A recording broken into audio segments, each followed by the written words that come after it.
I'm sure by now you guys know me well enough to know there are two clubs I detest more than any other in the Premier League. That's Manchester United and Spurs. We've dealt with Man U. Now Forest must deal with Spurs. Welcome to my match preview.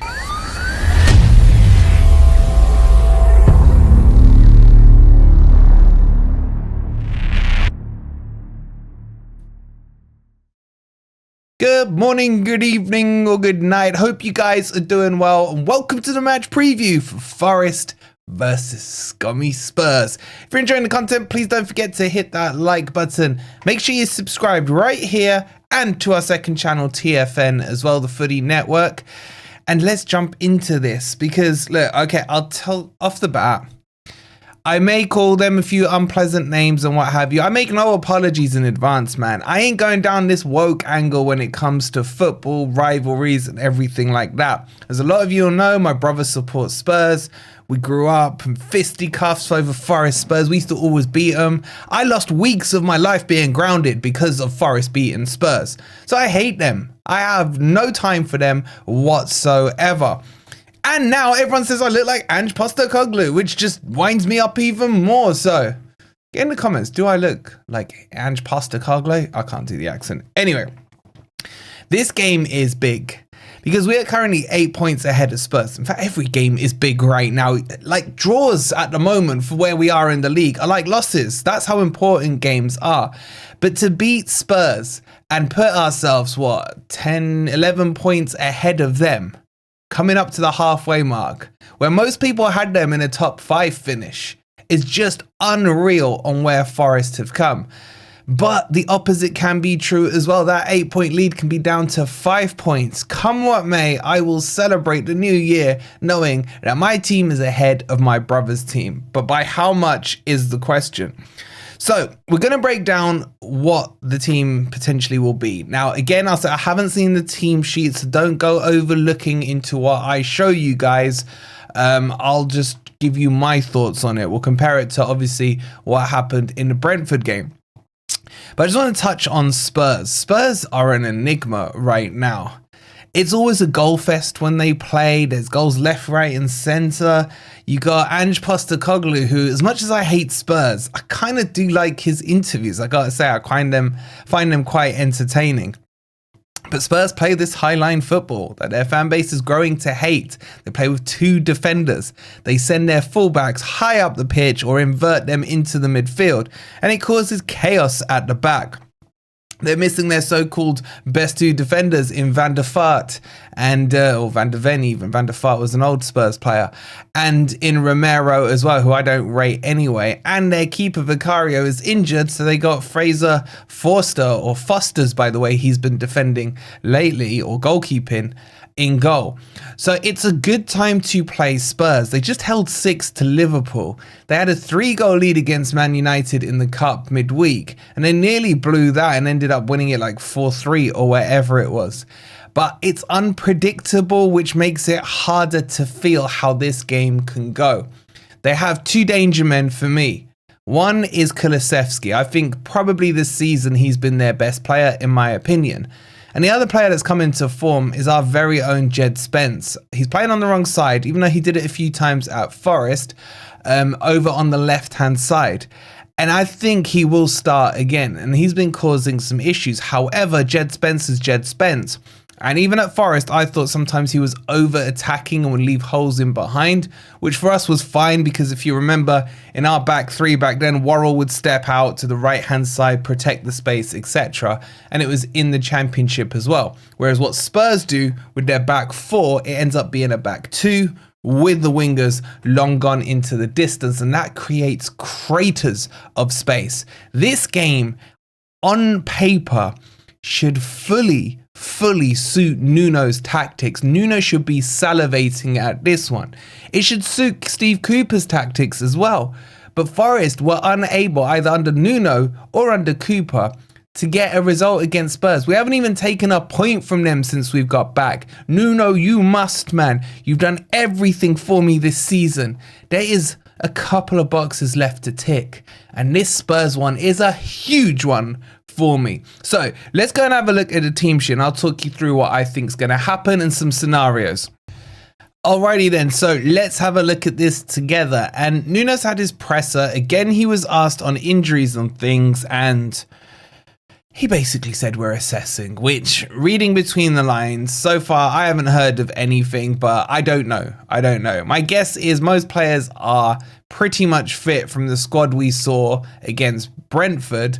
There's all these rumours about Danilo being close. I'm still not expecting Danilo until at least January, if I'm being honest with you. I'd be very surprised if we saw him involved in this game, the Everton or the Wolves game. But I gotta say, I liked what I saw against Brentford, and there's a lot of similarities you can take between how Brentford play at home to how Spurs play it as well. There's a lot of goals in there, and what Forest were able to do was completely annul Brentford from scoring, and that's going to be something similar they need to do against Spurs. Now, is it too easy to just sit here and say go with the same 11? In theory, I would be up for that. But I just don't think Nuno likes to do that. I think he likes to throw in the odd curveball in here to keep his opponent manager thinking on his toes. But when I look at it, I'm just not sure where the change happens. So there is a high possibility for me that the same team gets played. He has done it a couple of times before. The only other alternative I can think of is that he goes back again to the 4-2-3-1. So Morata probably drops. He goes to this back four here, and then I think he brings Ryan Yates in. Now, why do I say that? It's for a couple of reasons. Their best player, as I mentioned, is Kulusevski. And I think with Kulusevski, if we can stop him, we stop the majority of the Spurs threat.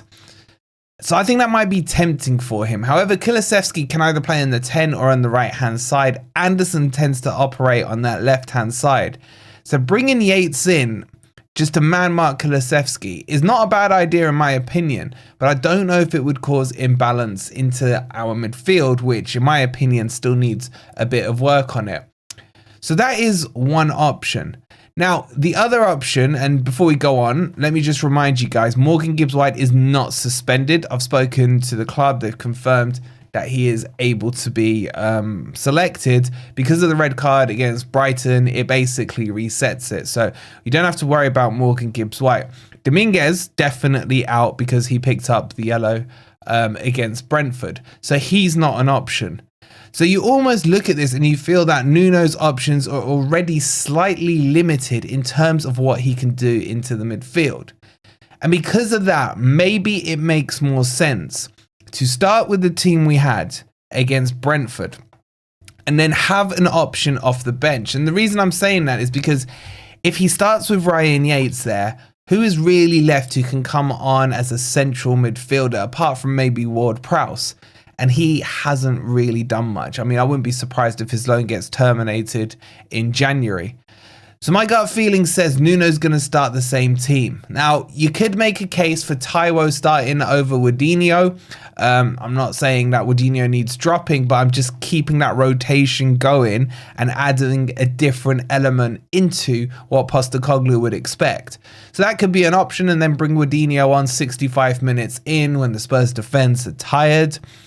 So yeah, I think though, my gut feeling says we'll probably see the same team that started against Brentford. What do you guys think? I so badly want to break away from this tradition of the last couple of games of calling it 0-0 publicly and then Forest going on to win, because every fibre in my body wants to predict Forest to smash Spurs 3-4-0, whatever it may be, but I'm not going to risk it. So spoiler alert, I'm going to say 0-0 off the bat, but secretly I think Forest can win this one. But we haven't taken a point off them. It's all about discipline for me in this game. If Forest keep their discipline, keep the lines tight, compact, sharp, don't really give Spurs options, and then Forest have to use wingers. I think Elanga is going to be extremely important in this game because, as I mentioned to you guys earlier, Spurs play with a back two in essence. If Forest catch them on the counter-attack, the space is on the flanks and there's plenty of it. And without Van de Ven, they haven't got that pace at the back. to recover it. And Elanga could have a field day. He probably, for me in this game, is the first name on the team sheet. If he keeps his form as he is currently, he could really benefit from the way Spurs play. So I think that's the most important thing. Keep it compact in the middle, drive Spurs out wide, take Kulusevski out the game. Yes, Spurs are likely to score a goal, but everyone was saying that about Brentford, and they never did. So I think we can do this, but I'll predict 0-0. But I'll ask you guys, how do you think this one ends up? Let me know in the comments down below. We have got a Spurs preview coming up for you guys with one of our YouTube mates, so check that out. That should be out for you tomorrow on Christmas Day. So if you find yourself a spare 10-15 minutes and you need some content in between eating, relaxing and enjoying your holiday, make sure you check that out as well. So what's left for me to say to you guys is make sure you enjoy your holidays, refresh yourselves up, because Boxing Day is huge. It's brother versus brother. So we'll see you on the Spurs opposition preview tomorrow. If you haven't already, please don't forget to hit that like button. Make sure you subscribe to Forest Fan TV if you are new. And if you haven't checked out my rival reactions video, I'll leave it on the end screen for you. But we watched some Man U fans, who else was there? Some chappies crying about their team's loss over the weekend.